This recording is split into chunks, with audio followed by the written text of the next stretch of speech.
Hello everyone, welcome back to my YouTube channel. I am Drishti and this video is a part 2 of an MBA video I made before. This video is titled How to Vasool Your Paisa in Your MBA. And no, this is not a clickbait. This is technically my journey and how I vasooled this paisa and what learnings did I have and how much paisa can you actually vasool. Obviously there is no limit to making money. You can make as much money as you like. तो अगर आपने मेरी last video नहीं देखी MBA पे, आप वो देख लो for better context and then you come back to this video. I link that video here. थोड़ा सा रिकैप कर देती हूँ. I told about how traditional education in MBA is spoiling the game. ChatGPT आ चुका है, AI आ चुका है and obviously this is not a part of the MBA curriculum now and अभी टाइम लगेगा ये सब आने में. प्लस सब कुछ बहुत आउटडेटेड है. क्रिएटिविटी किल हो जाती है MBA में. It is very expensive. EMI बहुत ज़्यादा बनती है. बहुत सालों तक आप लोन चुकाते रहती हो MBA का. तो हाँ, ये सारे डाउन साइड्स के बारे में मैंने बहुत लंबा डिस्कशन वीडियो बनाया. But as a fellow thinker मेरा काम है आपको दूसरी साइड भी दिखाना of the story and not just focus on one singular side of the story. Obviously every story has a bad side and a good side to it. And yeah, this video is somewhat about the good side. Somewhat about the good side of doing an MBA. See, अब the thing is, मेरे को बहुत सारे लोगों ने सवाल पूछा कि अगर हम MBA नहीं करेंगे तो हम क्या करेंगे. एंड मुझे बहुत लेजिट लगा क्योंकि अगर मेरे को पता होता कि MBA नहीं करेंगे तो उसके अलावा क्या करेंगे सेम करियर ट्रैजेक्टरी पे आने के लिए कोई मुझसे पूछे तो मुझे भी नहीं पता भाई. अगर मुझे पता होता तो मैं वही कर लेती ना. तो मैं MBA क्यों ही करती अगर मेरे पास बेटर ऑप्शन होता तो definitely MBA has become this poster child of masters. सबको MBA करनी है अगर उनको अपना करियर ट्रैजेक्टरी चेंज कर देनी है. बट अगर हम टेक्निकली सोचें कि MBA करने से सबको लगता है कि उनकी करियर ट्रैजेक्टरी चेंज हो जाती है तो there must be some logic behind it, some logic. And I am here to uncover थोड़ा सा लॉजिक बिहाइंड इट, थोड़ा सा just. So my number 1 point here is signalling. Your MBA degree का सबसे बड़ा रोल होता है सिग्नलिंग. क्योंकि जब आप बहुत जगह जॉब्स अप्लाई करते हो तो उसमें क्राइटेरिया होता है कि आपके पास MBA होनी चाहिए from Tier 1 Tier 2 college, from this college, from that college, from IIM, NM, FMS, XYZ. तो there is this criteria. Why is this criteria? Because MBA is a thing of signaling. You are signaling the recruiter that you have XYZ amount of skills because you have done an MBA. अगर हम इस signaling को outbound भी कर दें तो basically जब हम MBA कॉलेज में जाते हैं, IIM में जाते हैं, हम होप करते हैं कि एडमिनिस्ट्रेशन हमको सब कुछ थाली पे परोस के देगा कि ये है लाइफ प्रोजेक्ट, आप ये कर लीजिए, ये है समर इंटर्नशिप, आप ये ले लीजिए. बट ऐसा नहीं होना चाहिए ना, है ना. और अगर मेरे को वही खाना खाने को मिल रहा है जो मुझे एडमिन खिला रहा है बेसिकली, तो मेरे पास अपनी चॉइस नहीं है. Like I am in a buffet wherein none of the food is of my choice. For example, if I want to get into an FMCG company जो कि मेरे कैंपस में आती ही नहीं है, तो what am I supposed to do? Sit there, cry about it? No, reach out. You already have the signaling and most people don't realize this कि हमारे पास तो already वो signaling पहुँच चुकी है, बस हम reach out नहीं कर रहे. I'll give you a very good example of this. जब मैं फर्स्ट ईयर MBA ज्वाइन करी तो मुझे रियलाइज़ हुआ कि हमें @iamrohtak.ac.in वाली ID मिलती है जो हमेशा चलती रहती है. मेरी अभी भी चल रही है वो ID एंड लोग मुझे अभी भी उस ID पे, आप लोग उस ID पे मुझे मेल भेज के क्वेश्चन पूछ रहे हो IIM के अगेंस्ट, ठीक है. बट नॉनदलेस आई डिस्कवर्ड क्या पता ही था कि हमें ID मिलती है and that ID is a gold mine for you. That ID is a real signal कि आप IIM से हो. अब हम उन लोगों को रीच आउट करेंगे जिनको ये सिग्नल मैटर करता है. डेफिनेटली हमारे पास 2 कैटेगरी है. हमारे पास सिग्नल है पर वो सिग्नल सबको मैटर नहीं करता ना, करेक्ट. जिसको मैटर करता है हमें उसे दिखाना है सिग्नल. तब क्रिएटर इकोनॉमी बहुत चल रही थी सेकेंड ईयर में जब मैं थी IPM के. एंड आई रियलाइज़ कि भाई लोगों को कोई प्रॉब्लम नहीं होगी कि IIM वाले लोगों की एक थंबनेल टीम है, IIM वाले लोगों की डिज़ाइन टीम है, IIM वाले लोगों की टीम है and they want to like pitch to their clients कि हम तो IIM वाले लोगों के साथ काम कर रहे हैं, पिच टू देयर ब्रांड्स.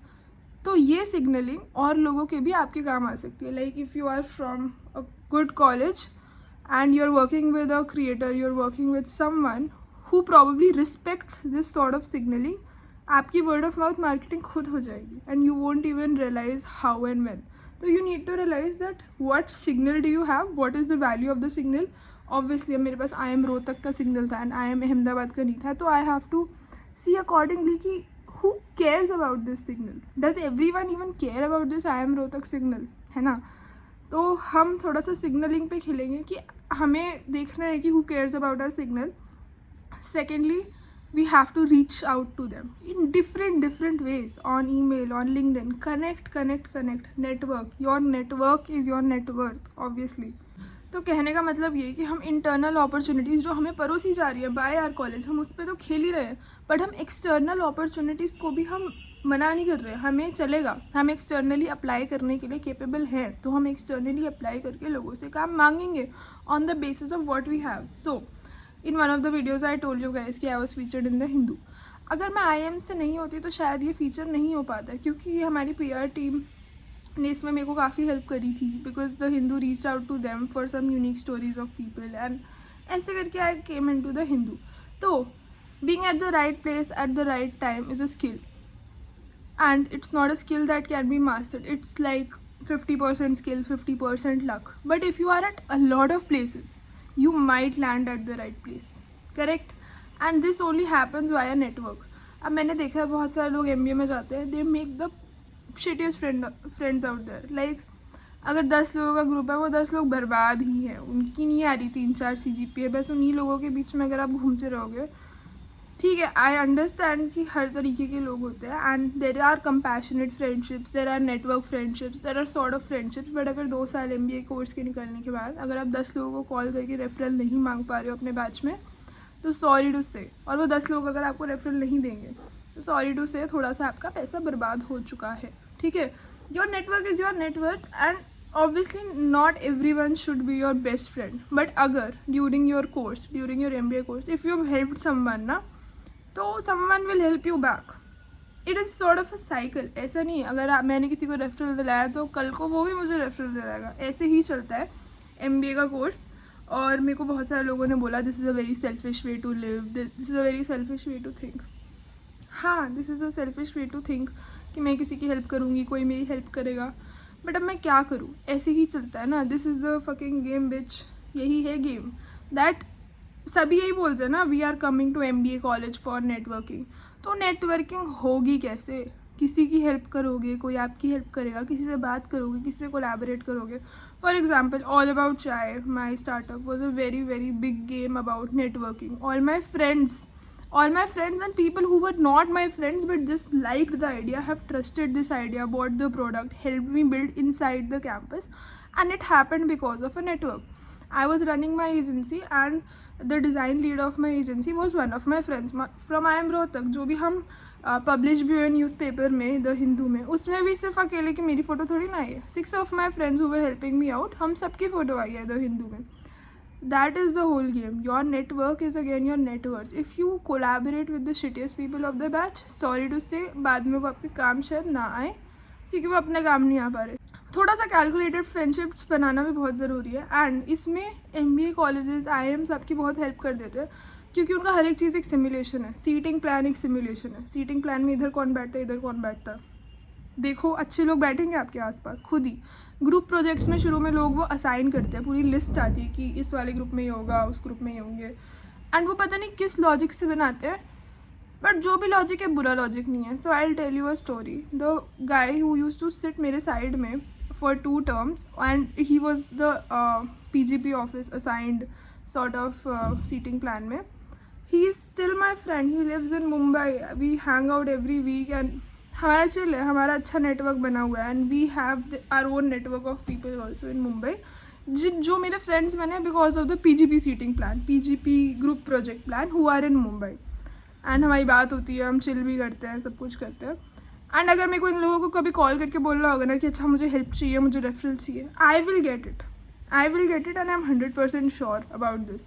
तो अगर MBA कॉलेज से निकलने के बाद, IIM से निकलने के बाद आप 10-15 लोगों को फ़ोन करके नहीं बोल सकते ना कि यार भाई मेरी ये मदद कर दे, तो आपके पैसे वेस्ट हो गए. Sorry to say. Your network is your net worth and ये नेटवर्क से ही आगे नेटवर्क बनेगा. समझो, it's like a web of opportunities and you just have to get stuck in the web of opportunities to make money out of it. So another thing I feel students are doing very wrong in an MBA college, in an IIM, जो मैंने भी गलती करी थी शुरू में, which is कि आपको इतनी सारी अपॉर्चुनिटीज़ आ रही है, बहुत सारी LPs आ रही है, बहुत सारी प्लेसमेंट अपॉर्चुनिटीज़ आ रही है, बहुत सारी इंटर्नशिप्स आ रही है हर ईयर में डिपेंडिंग ऑन एवरीथिंग, बट आपका CV इतना गंदा क्यों दिखता है? आपके CV में पंक्चुएशन एरर्स क्यों हैं? आपके CV अभी तक ढंग से बना क्यों नहीं है? आपके CV में कोई पोर्टफोलियो, CV के साथ कोई पोर्टफोलियो क्यों नहीं है? तो जब ये सारी चीज़ें होती है ना, तो ऐसे लगता है कि भाई अपॉर्चुनिटी वेस्ट भी तो हो रही है। अगर कैंपस प्लेसमेंट कमेटी आपको ला के दे रही है 100 कंपनी, और शुरू की 5-6 कंपनीज़ के टाइम पे तो CV में ही पंक्चुएशन एरर था, तो किसकी गलती है? सिर्फ उनकी गलती तो नहीं है, देखो आपकी भी गलती है उसमें। एंड अगर आपके CV अभी तक अच्छे से नहीं बना हुआ है, मैंने तो देखो ये सीखा समर इंटर्नशिप से ही गलती करके सीखा। समर इंटर्नशिप में मेरा CV बहुत ही मिड था, मिड। मेरे को शॉर्ट लिस्ट आ रही थी, मेरा मिड भी मतलब ठीक था, ऐसा था कि मेरे को अच्छी कंपनीज़ की शॉर्ट लिस्ट आ रही थी, बट मेरे इंटरव्यू स्किल्स अच्छे नहीं हो रहे थे। कुछ तो हो रहा था ना कि मैं सेलेक्ट नहीं हो रही थी, मैं नहीं हो रही थी सेलेक्ट। मैं इंटरव्यू भी दे रही थी, मैं शॉर्ट लिस्ट हो भी रही थी जो कंपनी में मुझे बना था, कुछ में नहीं भी हो रही थी, बट टफ़ था प्रोसेस, बहुत टफ़ था मेरे लिए, बहुत टफ़ था। एंड मुझे लग रहा था कि मेरे को थोड़ा पहले प्रिपेयर होना था, लाइक आई हैड, और सब लोग वही करते हैं, सिर्फ मेरी गलती नहीं है ये, मोस्ट लोग यही करते हैं। अभी प्रोसेस शुरू हुआ है, एक आध कंपनी आई है, हो रहा है, CV अपडेट करते रहेंगे। देखो CV पॉइंटर्स कॉलेज आने से पहले, बेसिक CV तो कॉलेज आने से पहले बना लो, कॉलेज के फर्स्ट हफ्ते में बना लो, बहुत अच्छा बना लो, और CV को बहुत सीरियसली लो भाई, CV ही है सब कुछ। तुम रिक्रूटर के पास जाके तो बोल नहीं रहे कि सर प्लीज़ मुझे हायर कर लो, आपका CV उधर जा रहा है, आपकी प्रोफाइल उधर जा रही है। एक तो जो बैच प्रोफाइल भरवाते हैं प्लेसमेंट कमेटी, और जो CV भरवाते हैं, इन दोनों चीज़ों को अगर आपने सीरियसली नहीं लिया तो भाई सॉरी, आपकी अब MBA जर्नी के पैसे थोड़े से वेस्ट हो जाएंगे, क्योंकि ये दो चीज़ें ही आपके लिए बहुत सारी अपॉर्चुनिटीज़ खोलने वाली है। तो इन दो चीज़ों को बहुत अच्छे से लो। दूसरी चीज़ ये, अगर आप बाहर से अप्लाई कर रहे हो कंपनीज़, तो रिस्ट्रिक्ट नहीं होना हमें कि हाँ सिर्फ MBA प्लेसमेंट में ये जो आ रही है कंपनी, हम इसी में प्लेस हो सकते हैं और हमारी तो कोई औकात नहीं है। नो, ऐसा कुछ नहीं है। लिंक्डइन पर जाओ, दनादन अप्लाई करो। तो मेरे को नहीं मिली अच्छी प्लेसमेंट। पहले मेरी एक वेस्ट हुई समर इंटर्नशिप, जिसमें मैं लास्ट राउंड में नहीं सेलेक्ट हुई, जिसका स्टाइपेंड था 80,000 पर मंथ। एक मेरी ख़राब हुई जिसका स्टाइपेंड था 1.5 लाख पर मंथ। और उसके बाद तो मैं भाई रोने वाली स्टेट में आ गई कि भाई दृष्टि से तो कुछ नहीं हो पा रहा है, क्या कर रही है तू, कैसे करेगी। पर मैंने होप्स नहीं खोई, मैं अप्लाई करती रही। तो जो मुझे मिली वो भी कॉम्पिटिटिव थी, मतलब वो 60,000 थी एंड 6 मंथ्स की थी, और मेरे को मैकबुक प्रो मिला, और मतलब बहुत बढ़िया इंटर्नशिप मिली ले दे के। क्योंकि आई डेंट लूज़ होप, रिजेक्ट होने के बाद भी हमें होप लूज़ नहीं करना है, क्योंकि पूरे साल हायरिंग होती है गाइस, पूरे साल हायरिंग होती है। अलग अलग कंपनीज़ को अलग अलग टाइम पे अलग अलग लोग चाहिए रहते हैं। एंड ज़रूरी नहीं है कि जिस आप जो भी मोल्ड में आप फिट करना चाहो वो मोल्ड कॉलेज ला पाए, बट आपके पास सारे रिसोर्सेज हैं वो ऐसी कंपनी ढूंढने के जिसमें आप फिट हो पाओ। You have everything you need. Help from obviously PPC and these committees अपना CV वगैरह ठीक करने के लिए, बट आई वुड रिकमेंड, मैंने तो क्या किया था, my roommate and I used to exchange CVs, and हम एक दूसरे की CV में गलतियाँ देख लेते थे। Collaborate, don't compete. Only people at the bottom compete, people at the top collaborate. मेरे को नहीं लगता कि अगर मैं सबसे कंपटीशन कर लूँगी, मैंने एक्चुअली मैं पूरे 2 साल मुझे नहीं लगता मैं किसी से बहुत ऐसा क्रेजी कंपटीशन में थी कि तेरे नंबर मुझसे ज़्यादा आ गए, मेरे नंबर तुझसे ज़्यादा आ गए। अगर कोई मुझे बोलता ना एग्ज़ाम में चीट करा दे, मैं तो चीट भी करा देती, मैं कोई प्रॉब्लम नहीं है। क्या ही कर लोगे if you think about it. Long run में अगर मैंने किसी को चीट करा दिया और वो पास हो गया और मैं भी पास हो गई, पास तो सब हो ही रहे ना, मतलब कोई बड़ी बात नहीं है, पर वो हमेशा मुझे याद रखेगा कि वाओ चीट करा दिया था, हेल्प कर दी थी। बट हाँ, चीटिंग कराना is not the only help, ठीक है। Don't be inspired, and I am not inspiring you to cheat in exams, but definitely अगर डोंट कम्पीट, कोलैबोरेट। कोलैबोरेशंस आपकी MBA के बाहर जाएगी, कंपटीशन सिर्फ MBA में रह जाएगा, और फिर MBA के बाहर कोई आपको हेल्प नहीं करेगा। तो I think it's a loss, my personal opinion. Let me know what you think. Another opportunity that a B school opens for you is B school competitions, and bhai, they are actually worth a mention and nobody mentions them enough. And where to find these B school competitions? There was this platform called Dare to Compete, which is now called Unstop, and उधर बहुत सारे competitions आते हैं, बहुत सारे, and her competition पे prize money मिलता है. मुफ्त के competitions नहीं है ये. तो I have done a bunch of these competitions and I have also won a bunch of these competitions. I'll list them here कौन कौन से मैंने करे, and you can also check them out Unstop पे जाके. नाउ द कैच इज़, मैंने 3rd year में शुरू करे थे मार्केटिंग कॉम्पिटिशन्स करने, एंड मेरी प्रेजेंटेशन स्किल्स बहुत ख़राब थी क्योंकि 1st ईयर में तो हमने ज़्यादा कुछ प्रेजेंट नहीं करा था IPM के. 2nd ईयर कोविड आ गया था, और फिर 3rd ईयर में मैंने जाके कॉम्पिटिशन्स में अप्लाई करना शुरू करा क्योंकि मुझे ऐसा लगा कि MBA में तो मुझे टाइम नहीं मिलेगा, एंड मैं IPM की हूँ तो मैं ये फ़ायदा उठा सकती हूँ कि मैं किसी भी B स्कूल कॉलेज में B स्कूल कॉम्पिटिशन में एंटर तो मैं कर ही सकती हूँ क्योंकि मेरे पास IM वाली ID है ना. उनको तो सिर्फ IM वाली ID चाहिए रहती है एंटर करने के लिए. एंड एक तो मैंने PGP का कॉम्पिटिशन भी एंटर करा था एंड पैसे भी कमा लिया था उससे, जो कि सिर्फ PGP वालों के लिए था. बट उनको कैसे पता कि मैं PGP वाली नहीं हूँ, है ना. तो ये जो कॉम्पिटिशन्स होते हैं ना, वो भी ग्रुप ऑफ 1 to 3 में होता है, and we had a group of 3 people. Shout out to them bhai, Manan, Swasti and me, and we named our team called Marketing Maniacs. हमने शुरू में बहुत सारे इवेंट्स करे, क्विजेस विजेस करी, और हमारा नहीं हो रहा था, हम बहुत गंदी बना रहे थे. And then there was this competition IM Udaipur का, which was the first competition we won, and उसके बाद से हमने अपनी टीम का नाम कर लिया marketing maniacs. We enter 10-12 competitions, we won a lot of money. मतलब हर एक कॉम्पिटिशन जीतने का 8-9 हज़ार मिलता है. अब आप डिवाइड कर लो, डिवाइड बाई 3, 3-4 हज़ार रुपये हर कंपटीशन में आप जीत सकते हो. कुछ कॉम्पिटिशन्स में तो ज़्यादा पैसे मिलते हैं, कुछ कॉम्पिटिशन ज़्यादा टफर होते हैं. बट ये जो कॉम्पिटिशन्स है ना, इसमें एक तो आप PPT बनाना सीख जाते हो, प्रेजेंट करना सीख जाते हो, टाइम बाउंड PPT बनाना सीख जाते हो. तो SRCC का एक कॉम्पिटिशन था जिसमें लिटरली 48 आवर्स चला था. हमने 12 PPT बनाई थी 48 आवर्स में, 12-13 PPT. क्रेजी कॉम्पिटिशन था, सुबह से रात तक चल रहा था. हम जीते, we won the competition. But हमारे साथ एक कैच हो गया, SRCC ने हमें पैसे ही नहीं दिए. मतलब बहुत बुरा लगा भाई, बहुत बुरा लगा. हमने बहुत कोऑर्डिनेटर से पूछा कि भाई दे दो पैसे, क्या सीन है, हमें चाहिए पैसे, हम तो ट्रिप पर जाने. और हम लोग गोवा भी गए थे उसके बाद, ये सारे पैसे कोऑर्डिनेट करके हम तीनों गए थे. And there were lot of people, मतलब पूरा ग्रुप गया था जिसमें हम तीनों भी थे. और हम सोच रहे थे मन कि भाई हमने तो बहुत पैसे कमा लिए हैं कॉम्पिटिशन से, तुम्हें क्या पता, हम तो मुफ्त में जा रहे हैं.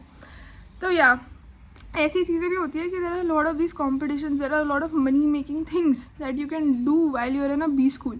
But you have to be like a hawk, ठीक है. Be aware, be like a hawk and see कि आपकी अपॉर्चुनिटी किधर है, क्योंकि अपॉर्चुनिटीज़ किधर भी हो सकती है. And if you think about it, it's like real life only ना. अभी मैं अपने घर पे बैठी हूँ, मुझे कैसे पता कि यूट्यूब पे अगर मैं वीडियो बनाऊँगी तो मेरे को अपॉर्चुनिटी मिलेगी, पर मैं बना रही हूँ ना. Luck is nothing but the number of chances, number of games you play. If I play 20 games a day, if I make a YouTube video, if I apply for a contest, if I buy a lottery ticket, मैं तो lottery ticket भी खरीद लेती हूँ कभी कभी. क्या चाहते हैं भाई, लग भी तो सकती है. Like if you are excited by the thrill of winning, you will definitely apply to more games and think of it like a game. भाई इतना प्रेशर मत लो. अगर मैं जब कॉलेज में थी, I used to think of it like a simulation. ये मेरी सिमुलेशन है, मुझे क्लास जाना है, एग्ज़ाम होगा, मार्क्स आएंगे, कॉम्पिटिशन्स में एंटर करना है, मुझे फ्रेंड्स के साथ टाइम पास भी करना है, फन करना है. It's almost like I am in a simulation which is parallel to what my real life would be और my post MBA life would be, but it's not real. It's a very vague thought to put it out on the internet, but yeah it is a good thought. Think of it like a game. What if life is a simulation? What if? I to believe life is a simulation. And that is why हम बहुत सारे chances ले सकते हैं. And हर एक chance जिसका asymmetric return हो. Asymmetric return का मतलब कि अगर मैं ऑफिस जाके 30 दिन काम करूँगी तो मुझे पता है मुझे X अमाउंट ऑफ सैलरी आएगी. पर अगर आज मैं ये YouTube वीडियो डालूँगी तो ये YouTube वीडियो या तो वायरल हो सकती है या तो डेड हो सकती है, व्यूज़ नहीं आएंगे. बट वायरल भी तो हो सकती है ना. एसिमेट्रिक है, आई डोंट नो, सिमेट्री नहीं है कोई रिटर्न्स की, है ना. Mind blowing thought. I think there was this book जिसमें मैंने ये पढ़ा था. एंड आई वुड ऑल्सो, ऐसा बुक्स की बात हो रही है तो एक और बुक. तो yesterday I went for a meeting with a beverage brand owner and he also like, मैंने उसको एक आइडिया पिच करा जो कल रात को उन्होंने मुझे कुछ असाइनमेंट दिया था. And I pitch them an idea which was the similar idea the founder was working on yesterday. Same time पे same ideas. And it's a pure coincidence. तो जब मैंने वो present करा, he was a bit taken aback. कि he was like कि मैं भी यही सोच रहा था कल, and I've also created a similar thing about it. And that's when it struck me. There is this book called Big Magic by Elizabeth Gilbert, and I read it बहुत साल पहले, कोविड में अराउंड. एंड उसमें concept है कि like ideas are like clouds. ठीक है, तो बहुत सारे आइडियाज़ क्लाउड्स की तरह ऐसा फ्लोट कर रहे हैं. whoever catches them first वो उनका आइडिया हो जाता है. हाँ, I think, and Michael Jackson also believe this कि if like I don't grab this idea somebody else will, because I think कि आइडियाज़ हमारे अंदर से नहीं आ रहे, आइडियाज़ फ्लोट कर रहे हैं. And I don't know why I said this, and like if it makes sense to you, but if it made sense to you, comment and let me know, because I have a lot of these analogies which I make use of, which I believe sometimes are true. I am a thinker, but I'm also a yapper. So yeah, coming back to our next thing, which is leverage group projects. See, आपको PGP office बहुत सारे group projects में assign करेगा लोग, ठीक है, and शुरू में करेगा क्योंकि शुरू में दे ऑल्सो नो कि भाई आप नेटवर्क नहीं कर पा रहे उतना, and they want to help you network as much as you can network. तो वो शुरू में आपको ग्रुप्स बना के देंगे. अगर आप ग्रुप प्रोजेक्ट्स में अच्छे से काम कर लेते हो, फॉर एग्जांपल 8 सब्जेक्ट है, 7 सब्जेक्ट है. अब मैं ऑपरेशंस के ग्रुप प्रोजेक्ट में तो ढंग से कभी काम नहीं कर पाती थी क्योंकि पल्ले ही नहीं पड़ता था, पर 7 में से 2-3 सब्जेक्ट तो बहुत बढ़िया पल्ले पड़ते थे, मार्केटिंग ये वो. तो मैंने क्या किया कि मैंने जो मेरे को PGP असाइंड ग्रुप प्रोजेक्ट था ना, उसमें लोगों को बोला कि मैं ये वाले सब्जेक्ट्स उठा के बहुत बढ़िया बना दूँगी. And I proved my metal. 1-2 बार मैंने कुछ बहुत क्रेजी बना के आई प्रूव्ड माई मेटल. एंड उसके बाद जब वो खुद से सेलेक्ट करते हैं लोग, तो वो मुझे हर बार लेने को रेडी थे. तो अगर मेरे सेम ग्रुप पार्टनर्स हैं फॉर मे बी 5 सब्जेक्ट्स, जिसमें से 2 में मुझे लोड लेना पड़ेगा और बाकी 3 में या 1 में मुझे लोड लेना पड़ेगा और बाकी 4 में वो लोड ले लेंगे, तो मेरा टाइम सेव हो जाएगा. आप समझो, क्योंकि अगर मैं 5 सब्जेक्ट में इक्वल लोड लूँगी, मैं 5 सब्जेक्ट्स पे काम करूँगी, मुझे ज़्यादा टाइम लगेगा. उससे अच्छा मैं बोलती थी फॉर एग्जांपल इकोनॉमिक्स मेरा अच्छा है और मेरे इस 5 ग्रुप्स में सेम लोग हैं. एंड ऐसा नहीं हो पाता कि 5 ग्रुप्स में सेम लोग हों, बहुत आसान नहीं है. अगर वो लोग आपको ट्रस्ट ही नहीं कर रहे हैं, वो आपको नहीं लेंगे. एंड ग्रुप प्रोजेक्ट में हमेशा होता है कि the people who are left in the last get the least amount of marks. मतलब अगर आपके बैच में हैं 5-6 लोग जो हैं फ्री राइडर्स, जो काम नहीं करते, कई बार ऐसा होगा कि उन्हीं फ्री राइडर्स का ग्रुप बन जाएगा. 6 फ्री राइडर्स का ग्रुप जब वो प्रेजेंट कर रहे होंगे ना, ओ हो एंटरटेनमेंट, फ्री एंटरटेनमेंट होएगा कि भाई बोल क्या रहे हो तुम, कमाल ही कर दिया. तो अगर आपके ऐसे 6 लोग का फ्री राइडर्स का ग्रुप बन गया और आप उस ग्रुप का पार्ट बन गए, तो सॉरी टू से मार्क्स को बोलो बाय बाय, क्योंकि मार्क्स तो नहीं मिलते उनको. और फिर group projects, class participation, activities, ये सारी चीज़ें account for more than 50%, around 50% at least in each subject.